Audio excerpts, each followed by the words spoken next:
ನಮಸ್ಕಾರ. ನಾನು ಮಧುವಿಲಾಖೆ. ಎಂಟಿವಿ ವೀಕ್ಷಕರಿಗೆ ಸ್ವಾಗತ.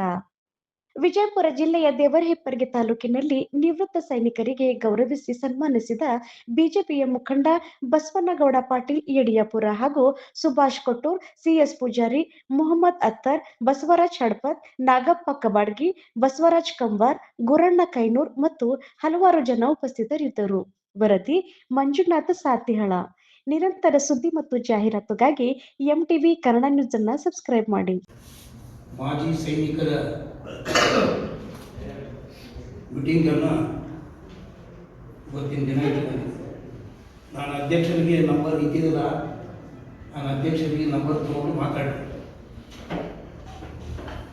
ಹೆಸರು ಏನು ಹೇಳಿದ್ರು ಸರ್ ಅಂತಂದ್ರೆ ರಾಮಪ್ಪ ಇಟ್ಕೆ ಅಂತ ನಾನು ಸೈನಿಕ ಅಧ್ಯಕ್ಷ ಇದ್ದೀನಿ ಸರ್. ನಾನು ಬಸವನಗೌಡ ಯಡಿಯಾಪುರ ಅಂತ ಮಾಜಿ ಜಿಲ್ಲಾ ಪಂಚಾಯತಿ ಅಧ್ಯಕ್ಷರಿಗೆ.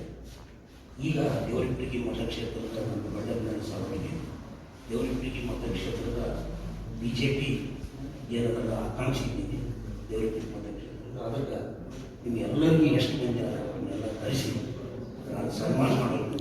ಮೊದಲ ದೇಶ ಸಲುವಾಗಿ ದುಡಿದವರು ಸನ್ಮಾನ ಮಾಡಿದಾಗ ನನಗೆ ಸಂತೋಷ ಆಗುತ್ತೆ.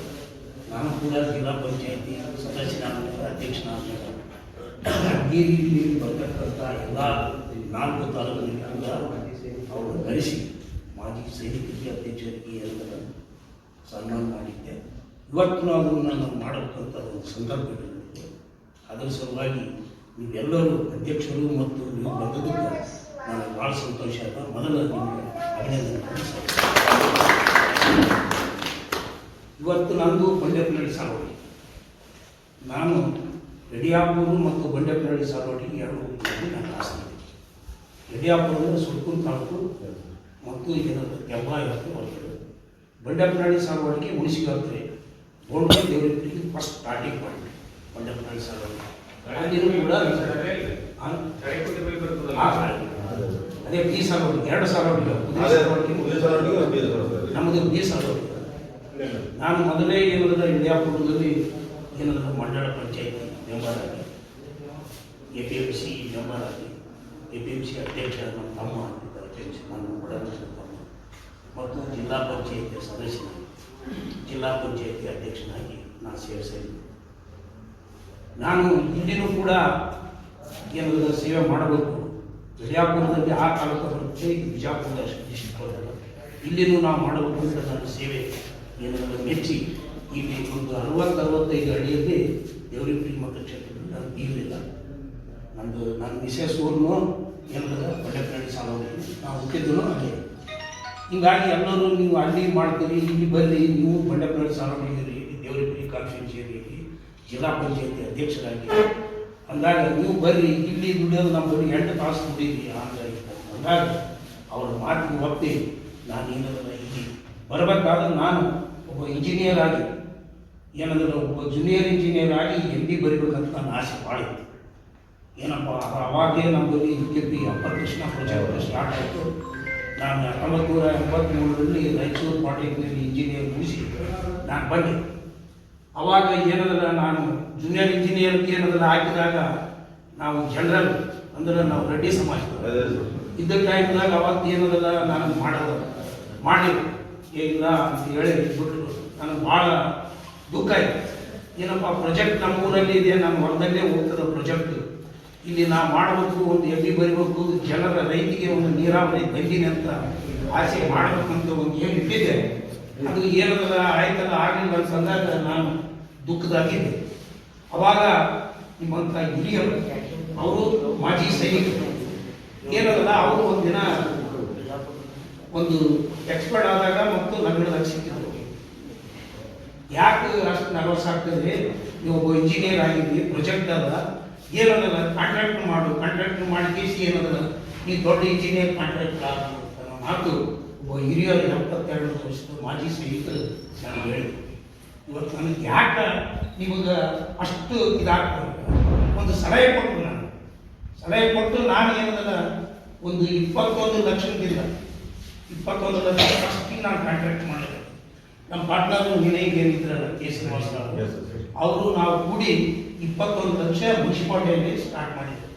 ಮಾಡಿ ಬರ್ತಾ ಇವತ್ತು ಏನದಲ್ಲ ನಾವು 188 ಕೋಟಿದು ಇಲ್ಲಿ ಏನಲ್ಲ ಕಾಂಟ್ರಾಕ್ಟ್ ಈ ಸೆಕ್ಟರ್ ಬಂದು ಇಂಜಿನಿಯರ್ ಕಾಂಟ್ರಾಕ್ಟ್ ಇದೆ. ನೀವು ಬರೋ ಒಳ್ಳೆ ಕೆಲಸ ಮಾಡ್ತೀವಿ ಎಲ್ಲ ಮಾಡಿದ್ರೆ ನಾನು 158 ಕೋಟಿ ಅಲ್ಲ ನೀವೇ ಕೊಡ್ತೀನಿ, ನೀವೇ ಮಾಡಿರಿ ಅಂದಾಗ 160 ಕೋಟಿ ಆಲ್ರೆಡಿ ಕೊಟ್ಟಿದ್ದೀನಿ, 120 ಕೋಟಿ ಕೊಡ್ತೀನಿ.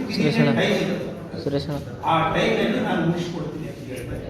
ನನ್ನ ಒಂದು ಸ್ವಾರ್ಥ ಇವರಿಬ್ಬರಿಗೆ ಕೆಲಸದಂದ್ರೆ ನನಗೆ ಒಂದು 26ನೇ ಇಸ್ವಿಗೆ ನಾನು 128 ಬಿಜೆಪಿ ಆಕಾಂಕ್ಷಿ ಇದೊಂದು ನನಗೆ ರೈತರಿಗೆ ಅನುಕೂಲ ಮಾಡಿಕೊಟ್ಟಂಗೆ ಆಗ್ತದೆ. ನಂದು ಬೇಸಿಕ್ ಆಗ್ತದೆ, ಬೇಸ್ಮೆಂಟ್ ಆಗ್ತದೆ ಅಂತ ಹೇಳಿದ್ರು. ನಾನು ಈಗ 18 ತಿಂಗಳ ಹಿಂದೆ ಏನಂದ್ರೆ ನಾನು ಸ್ಟಾರ್ಟ್ ಮಾಡಿದ್ರೆ ದೇವರಿಗೆ ರೂಮ್ ಹಿಡಿದು ನಾನು ಏನೇನು ಮಾಡಕ್ಕೆ ಹೀಗೆ ಜನಸೇವೆ ಮಾಡ್ತಾ ಮಾಡ್ತಾ ಏನಂದ್ರೆ 26ರವರೆಗೆ ಏನು ತಾಲೂಕು ಬಿಡುಗಡೆ ಆಗ್ತಾವ ಅಂತ ಏನಿತ್ತು. ಅದಕ್ಕೆ ನಾನು ಬಿಡುಗಡೆ ಆದ್ಮೇಲೆ ಅಕಸ್ಮಾತ್ ತಾಳಿಕೊಟ್ಟಿನೋ ಆಗ್ತದೋ ದೇವರಿಗೆ ಆಗ್ತದೋ ಈಗ ಇಲ್ಲಿ ಪರದೇಶ ಮಠ ಅಂತ ಮಠ ಅಲ್ಲಿ ಅವ್ರು ಏನಿದ್ರು ನಾನು ಒಂದಿನ ಕರೆದು ಒಂದು ಹೋಟೆಲ್ ಅದು ಗುರುಕಂತ ಹುಡುಗ ಇಲ್ಲೇ ಅಂಬೇಡ್ಕರ್ ಚೌಕದಲ್ಲಿ ಎದರ ಆ ಹುಡುಗ ಬಂದು ನೋಡಿ ಇಲ್ರಿ ನೀವು ಜಿಲ್ಲಾ ಪಂಚಾಯತ್ ಅಧ್ಯಕ್ಷರಿದ್ದೀರಿ, ನಾನು ಗುರುಕಂತವ ಇಲ್ಲಿ ಹೋಟೆಲ್ ಹಾಕ್ತೀನಿ, ನೀವು ಬರಬೇಕು ಅಲ್ಲಿ ನೀವೇ ಇದ್ರೆ ನನಗೆ ಸಂತೋಷ ಆಗ್ತದೆ. ನಮ್ಮ ಸೈಡ್ ನೋಡಪ್ಪ ನಮ್ಮ ಸೈಡ್ ಕರ್ಬೇಡ, ನಾನು ದೇವ್ರಿಗೆ ಬಿದ್ದಿದ್ದೀನಿ ಮುಂಜಾನೆ ಬರ್ತೀನಿ ಅಂತ ಅವ್ರು ಹೋಟೆಲ್ ಬಂದೆ. ಅಲ್ಲಿ ಪ್ರದೇಶ ಬಂದಾಗ ಅವ್ರು ಇದು ಮಾಡಿದ್ದಾರೆ, ಆ ತೊಡೆ ನಾನು ಮಾಡಲಿಕ್ಕೆ ಬರ್ತೀನಿ ಅಂತೇಳಿ ಇದು ಮಾಡಿದಾಗ ಇಲ್ಲದೆ ಕುಂತು ಮಾಡಿದಾಗ ಮಾತಾಡಿದ್ರು. ಅವರು ಮುಂದೆ ಆಕಾಂಕ್ಷಿ ಇದ್ದಿದ್ದೂ ನಾನು ಮುಂದೆ ಅವ್ರು ಮುಂದೆ ಕಂಪ್ಲೀಟ್ ಮಾಡ್ತಾರೆ ಹೇಳಿ ಹಿಂಗೆ ಮುಂದೆ ಭಾಳ ಒಳ್ಳೇದಾಯ್ತು ನೀವು ಬರ್ರಿ ಅಂತೇಳಿ ಅವ್ರ ಜಾತ್ರೆ ಇತ್ತು. ಜಾತ್ರೆ ನನ್ನ ಹೆಸರಾಯ್ತು. ಆಯ್ತು, ಅಲ್ಲಿಂದ ಸ್ಟಾರ್ಟ್ ಆದದ್ದು. ಈಗ ಏನದ ವಾಲಿಬಾಲ್ ಆಡಿದ್ರಿ, ಫುಟ್ಬಾಲ್ ಆಡಿದ್ರಿ, ಮತ್ತು ಏನಂದ್ರೆ ಕಬಡ್ಡಿ ಆಡಿದ್ರಿ, ಎಲ್ಲ ತಂದು ನಾನು ಏನಂದ್ರೆ ಕರೀತಾರೆ ಜನಸೇವೆ ಮಾಡತ್ತಿದ್ವಿ. ಮುಂದಾಗಲೂ ಕೂಡ ಇವತ್ತು ನೀವು ಎಷ್ಟು ಮಂದಿ ಬಂದಿದ್ದೀರಿ ಸಲಹೆ ಕೊಡೋಣ. ಈಗ ನಾನು ಏನಾದರೂ ಒಂದಿಷ್ಟು ಪ್ರೋಗ್ರಾಮ್ಗಳನ್ನು ಹಾಕಿದೆ. ಏನು ಒಂದು ಪ್ರತಿಭೆ ಬಡವರದ್ದು ಯಾವುದೇ ಹುಡುಗ ಇದ್ದ 10th ಚಲೋತೆ ಪರ್ಸೆಂಟೇಜ್ ತಗೊಂಡಿದ್ದ, ಅವ್ರು PUC ಫಸ್ಟ್ ಇಯರ್ ತಂದೆ ತಾಯಿ ಮಾಡಲಿಲ್ಲ ಅಂತಂದ್ರೆ ಆ ಪ್ರತಿಭೆಯನ್ನು ನೋಡಿ ಇಷ್ಟು ಮಾಡ್ಯಾರ ಅಂತ ಏನಿರ್ತದೆ ಲಕ್ಷಗಳು ಹೇಳಿದ್ರೆ ಅವ್ರು ಫೀಸ್ ಕಟ್ಟೋದು ಆಗೋದಲ್ಲ, ದುಡ್ಯಪ್ಪ ಅಂತ ಅವ್ರ ತಂದೆ ತಾಯಿ ಅಂದ್ರಪ್ಪ ಅಂದ್ರೆ ಆ ಪ್ರತಿಭೆಗೆ ಏನಂದ್ರೆ ನಾನು ಫೀಸ್ ಕಟ್ಟೋದು ಮಾಡಿ ಜೂನ್ 1ಗೆ ಏನಂದ್ರೆ ಕಾಲೇಜಿನಲ್ಲಿ ಇವತ್ತು ಫಸ್ಟ್ ಇಯರ್ ಮತ್ತು ಸೆಕೆಂಡ್ ಇಯರ್ ಮಾಡಿ ಸೆಂಟ್ರಲ್ ಗೌರ್ಮೆಂಟು 17 ವರ್ಷಕ್ಕೆ ಏನಂದ್ರೆ ಈ ವೋಟಿಂಗ್ ಪವರ್ ಕೊಟ್ಟರು. 17 ವರ್ಷ ಅಂದ್ರೆ ಅವ್ರು ಫಸ್ಟ್ ಇಯರ್ ಆಗ್ತದೆ. ನಾನು ಡಿಗ್ರಿ ಕಾಲೇಜಿಗೆ ಕೊಡಬೇಕಂತ ನಾನು ನನ್ನ ಇದರಲ್ಲಿ ಬರ್ಕೊಂಡಿದ್ದೆ. ಅದಕ್ಕೆ ಫಸ್ಟ್ ಇಯರ್ಗೂ ಆಗ್ತದಲ್ಲ 17 ವರ್ಷ, ಫಸ್ಟ್ ಇಯರ್ ಸೆಕೆಂಡ್ ಇಯರು ಮತ್ತು ಡಿಗ್ರಿ ಕಾಲೇಜುಗಳಿಗೆ first year second year degree ಕೊಡಬೇಕಂತ ಹೇಳಿ ಈಗಾಗಲೇ ನಾನು ರಿಟೈರ್ಡ್ ಪ್ರಿನ್ಸಿಪಾಲ್ಗಳಿಗೂ ಕೂಡ ನಾನು ಮಾತಾಡಿ ದೇವರಿಪೀಠಿಯಲ್ಲಿ ಬರ್ತಕ್ಕಂಥ ಫಸ್ಟ್ ಇಯರ್ ಸೆಕೆಂಡ್ ಇಯರ್ ಮತ್ತು ಡಿಗ್ರಿ ಕಾಲೇಜ್ ಎಷ್ಟು ಕಾಲೇಜ್ಗಳ ಎಷ್ಟು ಸ್ಟ್ರೆಂತ್ ಅದ ಆ ಸ್ಟ್ರೆಂತ್ಗಳಿಗೆ ನೋಟ್ಬುಕ್ಗಳನ್ನು ಏನದಲ್ಲ ಅವ್ರ ನೋಟ್ಬುಕ್ಗಳನ್ನು ಅಲ್ಲೇ ಹೋಗಿ ಕೊಡಬೇಕಂತೂ ನಾನು ಏನದಲ್ಲ ನನ್ನ ಪ್ರಣಾಳಿಕೆಯಲ್ಲಿ ನಾನು ಏನದಲ್ಲ ಜೂನ್ 1 ಕೊಟ್ಟರಾಯ್ತು ಅಂತ ಮಾಡಿ. ಈಗಾಗಲೇ ಇದನ್ನು ಕೇಳಿದ ಮೇಲೆ ಒಬ್ಬ ಬೆಳಕನಡಿಯವರು ಮೊನ್ನೆ ನನಗೆ ಫೋನ್ ಮಾಡಿದ್ರು, STMC ಅಧ್ಯಕ್ಷರು. ಅವ್ರು ಫೋನ್ ಮಾಡಿ ನೋಡ್ರಿ ವಾಸ ಒಬ್ಬರು ಕೊಟ್ಟಿದ್ದಾರೆ, ಈ ಸಲ ನೀವು BJP ಆಕಾಂಕ್ಷಿ ಅಂತೂ ನಮ್ಮ ಕೈಲಿ ಬಂದಲ್ಲ, ಅದಕ್ಕೆ ನಾನು ಅವ್ರಿಗೆ ಹೇಳಿದೆ 26 ಜನವರಿಗೆ ಎಷ್ಟು ಸ್ಟ್ರೆಂತ್ ಅದ ಆ ಸ್ಟ್ರೆಂತಿಗೆ ಹುಡುಗರಿಗೆ ಏನದಲ್ಲ ಎಲ್ಲ ಪುಸ್ತಕಗಳನ್ನು ಅವ್ರು ಇಡೋದಕ್ಕೆ ಕೈಚೇರಿ ಕೊಡ್ರಿ ಅಂತ ನಾವು ಮಾತಾಡಿದರು. ಅವ್ರಿಗೆ 26ಕ್ಕೆ ಕೂಡ ನಾನು ಬರ್ತೀನಿ, ಅಲ್ಲಿ ಎಷ್ಟು ಮಂದಿ ಸ್ಟ್ರೆಂತ್ ಇರ್ತದ ಅಷ್ಟೊಂದು ಏನದಲ್ಲ ಅವ್ರು 300 ಹೇಳಿದ್ರು. ನಾನು ಹೇಳಿದೆ ನೋಡ್ರಿ ಅವತ್ತು ಎಷ್ಟು ಹುಡುಗರು ಇರ್ತಾರೆ ಅಷ್ಟು ಕೊಡ್ತೀನಿ, ಅವತ್ತು ಆಬ್ಸೆಂಟ್ ಎಷ್ಟು ಇರ್ತದೆ ಅದನ್ನು ಕೊಡ್ತೀನಿ, ಬಟ್ ಮ್ಯಾಮ್ ನೀವೇನಾದ್ರೆ ಇದರಲ್ಲಿ ಡಿಸ್ಟ್ರಿಬ್ಯೂಟ್ರಿ ನೀವೇನಾದ್ರೆ STMC ಅಧ್ಯಕ್ಷರು ಮಾಡಲಿ ಅಂತ ಕೂಡ ಹೇಳಿದ್ರು. ತಾವೆಲ್ಲದ ಅನಿಸಿಕೆಗಳನ್ನು ಹೇಳಿದ್ರೆ ಮುಂದೆ ಆಗಬೇಕಾದ ಭವಿಷ್ಯತ್ ಕಾಲದಲ್ಲಿ ಬರಬೇಕಾದಂಥ ವಿಚಾರಗಳನ್ನು ಹೇಳಿದ್ರಿ. ಅದಕ್ಕೆ ಸಮಂಜಸವಾದ ಉತ್ತರಗಳನ್ನು ಕೊಟ್ಟು ಮುಂಬರುವ ದಿನಗಳಿಗೆ ಹೇಗೆ ಇರಬೇಕು ಅನ್ನುವ ಕೆಲವು ಸಂಶಯಗಳು ಎಲ್ಲ ಮಾಡಲಿಕ್ಕೆ ಸಾಧ್ಯ ಆಗುವಲ್ಲ ನಮ್ಮಿಂದ. ನಾವು ಬರೀ ಸೈನಿಕರಷ್ಟೇ, ನಿವೃತ್ತ ಸೈನಿಕರು. ಆದ್ರೆ ಆ ಸಮಂಜಸವಾದ ಸಮಸ್ಯೆಗಳಿಗೆ ಸಮಂಜಸವಾದ ಉತ್ತರಗಳನ್ನು ಕೊಟ್ಟು ಮುಂದಿನ ನಿರ್ಮಾಣಗಳಲ್ಲಿ ಪರಿಹರಿಸುವಂತ ಒಂದು ದಾರಿಯನ್ನು ತೋರಿಸಿಕೊಟ್ಟು ಅದಕ್ಕೆ ಗೌರಿಗೆ ತುಂಬಾ ಧನ್ಯವಾದಗಳು ನಾನು ಕರೀತಾರೆ. ರಾಜಕೀಯದಲ್ಲಿ ಇದು ಮುಖ್ಯ. ರಾಜಕೀಯದಲ್ಲಿ ಕಾಲಿಟ್ಟಾಗ ಸಮಸ್ಯೆಗಳು ಬರುವುದು ಮುಖ್ಯ. ಒಂದೇ ರೀತಿಯಿಂದಲ್ಲ, ರೈತರಿಂದ ಬರುವ ಸಮಸ್ಯೆಗಳು, ಬೇರೆ ಪಂಗಡಗಳಿಂದ ಬರುವ ಸಮಸ್ಯೆಗಳು, ಮಂದಿರ ಮಠಗಳಿಂದ ಬರುವ ಸಮಸ್ಯೆಗಳು, ಇನ್ನೂ ಅನೇಕ ಅವು ಎತ್ತಿ ಹೇಳಲಿಕ್ಕೆ ಸಾಧ್ಯ ಇಲ್ಲದಂತ ಒಂದು ಪರಿಸ್ಥಿತಿಗಳು ಇರ್ತಾವೆ. ಅಷ್ಟೆಲ್ಲ ಸಮಸ್ಯೆಗಳು ಬರ್ತಾವೆ. ಅವು ಎಲ್ಲನೂ ಪರಿಹರಿಸಿಕೊಂಡು ಮುಂದೆ ಸಾಗುವಂತ ಒಂದು ಧೈರ್ಯ ಭಗವಂತ ರಾವತರಾಯ ಮಲ್ಲಿಕಾರ್ಜುನ ನಮ್ಮ ಬಸವನಗೌಡರಿಗೆ ಕೊಡ್ಲಿ ಅಂತ ಹೇಳಿಕೆ ನಾನು ಅಲ್ಲಿ ಬೇಡ್ಕೊತೀನಿ. ಅವ್ರಿಗೆ ಭಗವಂತನ ಅನುಗ್ರಹ ಇದ್ರೆ ಮಾತ್ರ ಸಾಧ್ಯ. ಅವರು ಲಾಸ್ಟಿಗೆ ಹೇಳಿದ್ರು, ಪ್ರಯತ್ನ ನಂದು, ಸಾಧನೆ ಆಗೋದು ಭಗವಂತನ ಕಡೆ. ಪ್ರಯತ್ನ ನಂದು, ಸಾಧನೆ ಆಗುವಂತ ಒಂದು ರಿಸಲ್ಟ್ ಬರುವಂತ ಸ್ಥಿತಿಯನ್ನ ಭಗವಂತನ ಕಡೆ ಅಂತ ಹೇಳಿದ್ರು. ಸತತ ಪ್ರಯತ್ನ ಮಾಡುವುದರಿಂದ ಸರ್ವತಾ ಸಕ್ಸಸ್ ಆಗ್ತದ. ಅದಕ್ಕೆ ಇವರು ಮುಂದೆ MLA ಆಗ್ತಾರೆ ಅನ್ನುವಂತ ಒಂದು ಭರವಸೆ ನನ್ನಲ್ಲಿ. Not only contractor, not only engineer, ಇವೆಲ್ಲನೂ ಮೈಗೂಡಿಸಿಕೊಂಡು ಇದರ ತಮ್ಮ ಕಾರ್ಯ ನಿವೃತ್ತಿಯಲ್ಲಿ ಅಳವಡಿಸಿಕೊಂಡು ಮುಂದೆ ನಡೆದರೆ ಸರಳ ಸಜ್ಜನಿಕೆಯಿಂದ ಎಲ್ಲ ಬಡ ಬಗ್ಗರ ಆಮೇಲೆ ಯಾವುದಾದ್ರೂ ಒಂದು ಸಮಸ್ಯೆಗಳನ್ನು ತಂದವರಂತ ಪರಿಹಾರವಂತ ಒಂದು ಭಾವನೆಯನ್ನು ಇಟ್ಟುಕೊಂಡು ನಡೀತಾರಂದಾಗ ದೇವರು ಇವರಿಗೆ ಒಳ್ಳೆ ಬರೀತಾರ. ಮುಂದಿನ ಕಾಲದಾಗ ಅವರಿಗೆ ಸಕ್ಸಸ್ ಸಿಗ್ತದಂತ ನನ್ನ ಭಾವನೆ ಅದು.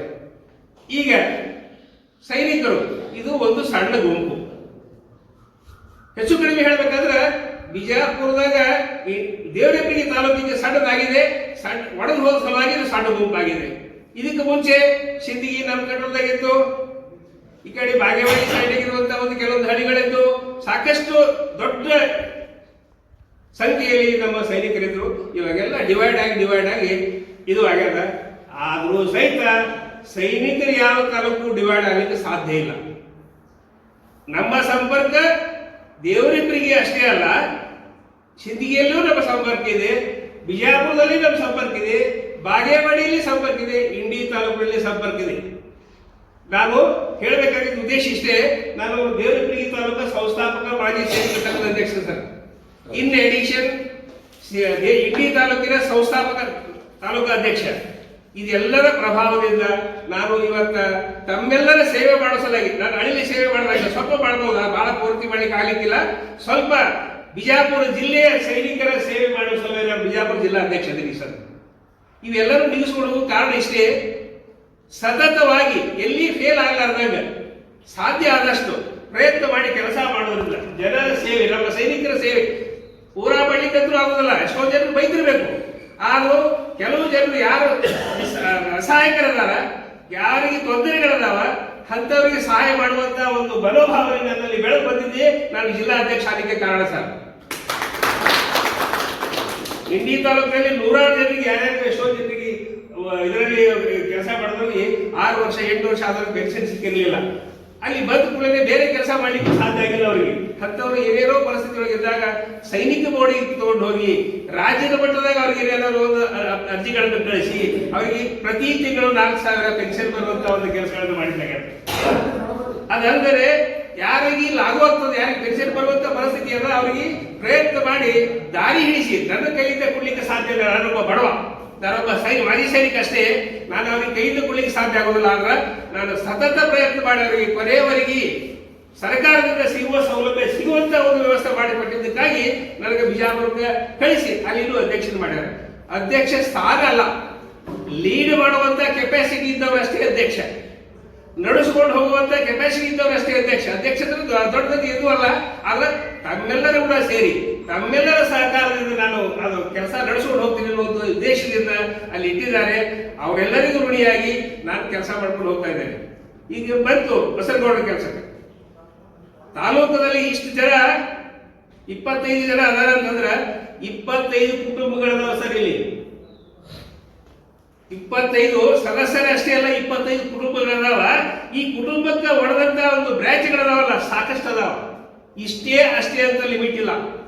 ಫಾರ್ ಎಕ್ಸಾಂಪಲ್ ಮುಳಸವಳಗಿ ಗ್ರಾಮದಾಗ ನಾನೊಬ್ರು, ಕುಮಾರ್ ಸಾಹೇಬ್ರೊಬ್ರು, ಇನ್ನೊಂದು ಸಿದ್ಧಲಿಂಗ್ ಅಂತ ಹೇಳಿ, ಆಮೇಲೆ ಅಶೋಕ್ ಅಂತ ಹೇಳಿ 4-5 ಜನ ಅಷ್ಟೇ ಇದೀವಿ. 4-5 ಜನರಿಗೆ ಸಂಬಂಧಪಟ್ಟಿದ್ದು 40 ಜನರಿದ್ದಾರೆ. ಒಂದೊಂದು ಕಮ್ಯುನಿಟಿ ಬೇರೆ, ಪ್ರೀತಿ ವಿಶ್ವಾಸ ಬೇರೆ, ಪಕ್ಕದ ಹೊಲದವ್ರು ಬೇರೆ, ಪಕ್ಕದ ಮನೆಯವರು ಬೇರೆ, ಓಣಿ ಒಳಗಿದ್ದವ್ರು ಬೇರೆ. ಈ ರೀತಿಯಾಗಿ ನಮ್ಮ ಸಂಪರ್ಕ ದೊಡ್ಡದಿದೆ. ನಾನು ಹೇಳಬೇಕಂದ್ರೆ ಎಲಾಬ್ರೇಟ್ ಮಾಡಿ ಹೇಳಕತ್ತಿಲ್ಲ. ಇಂಥ ಸಂಘ ಸಂಗತಿಗಳನ್ನು ನಾನು ಎತ್ತಿ ಹೇಳಕತ್ತೀನಿ. ಇಂತಿಷ್ಟೆಲ್ಲ ಇರೋದ್ರಿಂದ ಸೈನಿಕರಲ್ಲಿರುವಂತಹ ಶಕ್ತಿ ಅವರು ಮನಸ್ಸು ಮಾಡಿದ್ರೆ ಏನೆಲ್ಲ ಮಾಡಲಿಕ್ಕೆ ಸಾಧ್ಯ ಅನ್ನುವಂಥದ್ದು ಎತ್ತಿ ಹೇಳ್ತೀನಿ ಸರ್. ನಾನು ಸೈನಿಕರಲ್ಲಿ ಯಾವ ಎರಡು ದಾರಿ ತರಲ್ಲ, ಎರಡು ಸೆಕೆಂಡ್ ದಾರಿನೇ ಇಲ್ಲ ಅವರಿಗೆ. ಮನಸ್ಸು ಮಾಡಿದ್ರೆ ಶಿರಸಾವಹಿಸಿ ಅವ್ರ ಕೆಲಸ ಮಾಡ್ಲಿಕ್ಕಿತ್ತಾರ. ಅದಕ್ಕೆ ಸೈನಿಕರು ಹೇಗೆ ನಿಮಗೆ ಅನುಕೂಲ ಆಗ್ಲಿಕ್ಕೆ ನಿಮಗೆ ಸಹಕಾರ ಕೊಡ್ತಾರ, ಮುಂದಿನ ದಿನಮಾನಗಳಲ್ಲಿ ಭಗವಂತನಲ್ಲಿ ಪ್ರಾರ್ಥನೆ ಮಾಡಿಕೊಂಡು ಟಿಕೆಟ್ ಸಿಗಲಿ, ನಮ್ಮ ಒಂದು ಸೇವಾ ಮಾಡಲಿಕ್ಕೆ ಅನುಕೂಲ ಆಗಲಿ ಅಂತ ಒಂದು ಭಾವನೆ ಯಾರು ಅವ್ರು ಇಟ್ಕೊಂಡಾರ. ಅದೇ ರೀತಿ ತಾವು ಕೂಡ ಅವರಿಗೆ ಸಹಕಾರ ಕೊಟ್ಟು ಅಡೆತಡೆಗಳು ಬಂದಾಗ ಪರಿಹಾರ ಮಾಡಿ, ಈ ಒಂದು ಫಲಮನಿ ನ್ಯಾಯ ಅಂತಿರ್ತದ, ಪೊಲೀಸ್ ಸ್ಟೇಷನ್ ಅಂತ ಇರ್ತದ, ಎಜುಕೇಶನ್ ಅಡ್ಮಿಷನ್ ಅಂತ ಇರ್ತದ. ಇಂಥ ಸಿಸ್ಟಮ್ದಾಗ ತಾವು ಹಿಂದೆ ಹಾಕಿದರೆ ಅವರಿಗೆ ಸಹಕಾರ ಮಾಡ್ಕೊತ ಹೋದ್ರೆ ಅವ್ರು ಕೊಟ್ಟ ಬೆಂಬಲ ಅದಕ್ಕೆ ನಿಮ್ಗೆ ಸಾರ್ಥಕತೆ ಆಗ್ತದ ಅನ್ನುವಂತ ಭಾವನೆ ನಾವು ವ್ಯಕ್ತಪಡಿಸ್ತೀನಿ ಸರ್. ಎರಡನೇದಾಗಿ ದೇವರಿಪ್ರಿಗೆ ತಾಲೂಕ ಹೊಸದಾಗಿ ನಿರ್ಮಾಣ ಆದ ಕಾರಣದಿಂದ ಸೈನಿಕರು ಇಷ್ಟೆಲ್ಲ ಜನರ ಪ್ರತಿ ಸಲ ಚಾಚು ತಪ್ಪದೆ 5ನೇ ತಾರೀಕಿಗೆ ನಾ ಮೀಟಿಂಗ್ ಇಟ್ಕೋತೀನಿ ಸರ್. ದೇವರಿಪ್ರಿಗಳು ಎಲ್ಲರಿಗೂ ಗೊತ್ತದ, 5ನೇ ತಾರೀಕಿಗೆ ಮೀಟಿಂಗ್ ಇಟ್ಕೊಂಡಾಗ ಒಂದು ಸಲ ಕರಿದೇವ್ರ ಗುಡಿಯಾಗ, ಇನ್ನೊಂದು ಸಲ IB ಒಳಗ, ಇನ್ನೊಂದು ಸಲ ಮಲ್ಲಯ್ಯನ ಗುಡಿ ಒಳಗ, ಚೌಡಮ್ಮನ ಗುಡಿ ಒಳಗ, ಕುಂಬಾರ ಬಸವನ ಮನಿ ಖಾಲಿ ಅಂತೇಳಿ ಯಾರೋ ಇಲ್ಲ ಅಂತ ಹೇಳಿದ್ರೆ ಅವ್ರ ಮನ್ಯಾಗ, ಅಥವಾ ಇಲ್ಲಿ ಟೀಚರ್ಸ್ ಒಂದು ಅಸೋಸಿಯೇಷನ್ ಮಾಡ್ಯಾರ ಅವರು ಕೂಡ ಈ ರೀತಿ ಮೈಗ್ರೇಷನ್ ಆಗಿ ನಾವು ಸಂಘದ ಕಾರ್ಯಕ್ರಮಗಳನ್ನು ನೆರವೇರಿಸ್ತಾ ಇದ್ದೀವಿ. ಸಂಘ, ನಮ್ಮ ಸಂಘ ಅಂದ್ರೆ ದೇವರಿಪ್ರಿಯೊಳಗೆ ಸಂಘ ಅಂದ್ರೆ ಒಂದು ಕುಟುಂಬ ಇದ್ದಾಗ ಈ ಕುಟುಂಬದ ಕಾರ್ಯಕ್ರಮಗಳನ್ನು ಮೈಗ್ರೇಟ್ ಮಾಡಿಕೊಂಡು day by day, month by month migrate ಮಾಡ್ಕೊಂಡು ಮಾಡುವಂತಹ ಒಂದು ಪರಿಸ್ಥಿತಿ ಸೈನಿಕರಿಗಾದ. ನಾನು ಎಷ್ಟೋ ಜನ ಅರ್ಜೆಂಟ್ ಮಾಡಿದ್ರು ಅರ್ಜೆಂಟ್ ಕೆಲಸಕ್ಕೆ ನಾ ಕೈ ಹಾಕಿಲ್ಲ. ಏನೋ ಹೇಳ್ಯಾರ, ಅದು ಸರಿಯಾದ ತಪ್ಪದು, slow and steady win the race ಅಂತ ಹೇಳ್ತಾರಲ್ಲ, ಆ ರೀತಿ ಸಾವಧಾನ ಅಂತ ಹೇಳಿ ನಾವು ಹಿಡ್ಕೊಂಡು ಹೊಂಟೀವಿ. ಆ ಕಾರ್ಯಕ್ರಮ ಬಹುಶಃ ಬಸವನಗೌಡ ಸಾಹೇಬ್ರ ಕಡೆಯಿಂದ ಕ್ಲಿಯರ್ ಆಗೋ ಸಲ ಕೂತಂದ್ರೆ ಗೊತ್ತಿಲ್ಲ ನನಗ. ನಮ್ಮ ಕೆಲಸ, ನಮ್ದು ಪೆಂಡಿಂಗ್ ಇರೋ ಕೆಲಸ ಬೇರೆ ಯಾರಿಗೂ ಅವಸರ ಮಾಡಿ ಹೇಳ್ಬೋದಾಗಿತ್ತು. ಹೇಳಿ ಆಗ್ಲೇ ಲೆಟರ್ ತಂದೀವಿ, ಎಲ್ಲ ಮಾಡಿ ಪಂಚಾಯತಿ ಒಳಗೆ ಹೆಲ್ತ್ ಬ್ಯಾಂಕ್ ಗೊತ್ತಾಗ ನಮ್ದು ಜಗನ್ ಸಲುವಾಗಿ ಸರ್ ಒಂದು CS ಆಗಿ ಕೊಡ್ತೀವಿ ಅಂತ ಹೇಳಿದ್ರು.